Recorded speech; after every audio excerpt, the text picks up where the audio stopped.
Here's a list of some of the shipwrecks I saw on my trip to the Outer Banks of North Carolina, as well as where to find them. First, there's the wreck of the USS LCS-123 under the Rodanthe Bridge. It was a large landing craft support boat in the Pacific during World War II. It even earned a battle star for its service in the Battle of Okinawa.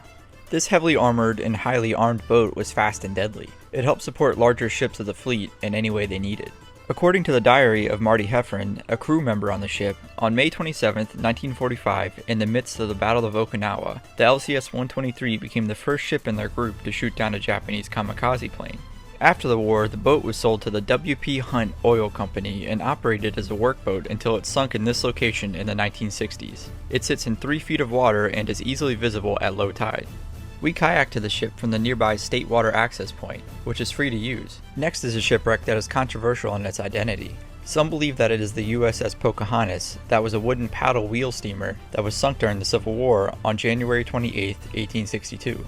It was a Union ship transporting horses to the Union Army as they moved through North Carolina. No human lives were lost in the wreck, but unfortunately 90 of the 114 horses on board perished. The leading theory is that it's the wreck of the SS Richmond, which was formerly a Confederate blockade runner named the Blenheim. It was captured by the Union and auctioned as a prize of war. The Richmond sank in 1866. The confusion surrounding the ship's identity is a testament to just how many shipwrecks there are in the Outer Banks. The wreck is in salvo, in 10 to 20 feet of water, and is easily visible from shore. Another wreck visible from the shore is the Oriental, a 210-foot Union transport ship that sank on May 16, 1862. It was carrying supplies, ammunition, and letters for the Union Army in South Carolina. No lives were lost in the sinking of the ship. Today it lies 100 yards from shore in 15 to 20 feet of water. The only thing visible from shore is the top of the ship's steam engine, but if you like to snorkel or dive, a good amount of the ship is visible under the waves. To see the Oriental, park at the Pea Island National Wildlife Refugee Center and cross the road. The wreck is straight out into the ocean. Finally, the remains of the wooden schooner, the Robert W. Daisy, which sank on August 11,